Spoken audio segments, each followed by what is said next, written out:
Ketika berpapasan dengan nonanya, pria ini menyenggol tangannya. Tiba-tiba si nona cantik langsung terdiam seperti terhipnotis. Kemudian pria ini langsung membacakan sebuah mantra-mantra di buah pisang. Ia ingin memelet majikannya yang cantik itu. Setelah diberikan mantra-mantra, pisang itu diletakkan di bawah bantal tempat nonanya tidur. Pria ini berharap kalau mantranya ini akan manjur. Lalu dia terkejut karena ada tuannya datang. Langsung saja pria ini berkelit kalau dirinya sedang beres-beres dalam kamar itu. Malam harinya, wanita ini langsung bermimpi seperti ada yang memanggil-manggil namanya. Pagi pun tiba, suaminya berkata kalau hari ini dia akan pergi keluar. Pembicaraan itu didengar olehnya. Suami juga berpesan kepada pria ini untuk menjaga rumah dan tidak melakukan hal yang aneh-aneh jika dirinya tidak ada. Setelah suaminya pergi, wanita ini hendak istirahat kembali. Akan tetapi lagi-lagi ada suara yang memanggil-manggil dirinya. Di ruang tengah saat pembantunya membawakan segelas air putih, tampak wanita ini sepertinya sudah mulai kena oleh pelet pembantunya itu sendiri. Wanita ini sepertinya tergoda melihat pembantunya itu.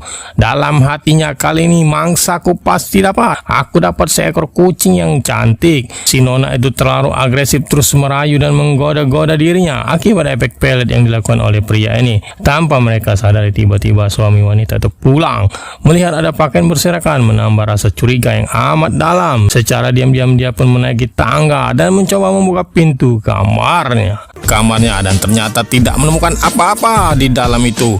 Tiba-tiba istrinya memanggil dari belakang, "Kamu sudah pulang, Mas? Kenapa tidak mengetuk pintu? Seperti maling saja," ujar istrinya. "Tadi aku melihat pakaianmu berserakan di depan. Aku kira kau sedang melakukan sesuatu." Lalu pembantu prianya itu muncul. Dia langsung kena marah. "Kalau kau di rumah, biasakan pintu depan dikunci. Jangan terbuka bebas seperti itu.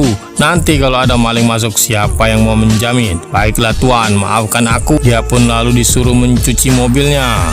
Di malam harinya, ketika mereka sedang tertidur, istrinya lalu terbangun secara tiba-tiba. Dia langsung berdiri dan berjalan keluar kamar. Suami yang mengetahui hal itu langsung merasa curiga. Saat dia membuka bantal istrinya, suaminya menemukan sebuah pisang di bawah bantal yang telah diraja dengan tulisan jampi-jampi. Nona yang mendatangi kamar pembantunya itu berkata kalau dirinya sedang tidak bisa tidur karena takut ketahuan. Sang nona segera dipersilakan untuk masuk ke dalam kamarnya. Benar sekali, pelet pria ini sudah sangat melekat merasuki jiwa dan raga si nona cantik. Akan tetapi tiba-tiba suaminya langsung masuk ke dalam kamar tersebut. Mereka tertangkap basah.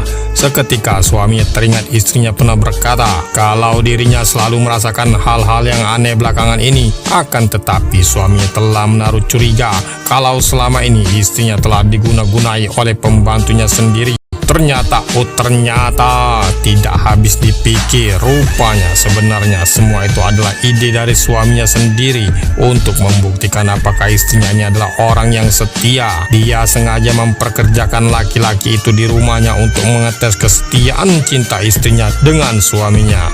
Mantra-mantra itu sebenarnya adalah palsu belaka. Dan memang istrinya juga tahu ada mantra itu di bawah bantalnya. Dia malah mengambil kesempatan itu seolah-olah dirinya tak berdaya terkena mantra tersebut. Di akhir cerita, temannya itu menang banyak dan istrinya itu malu. Terima kasih yang sudah menonton.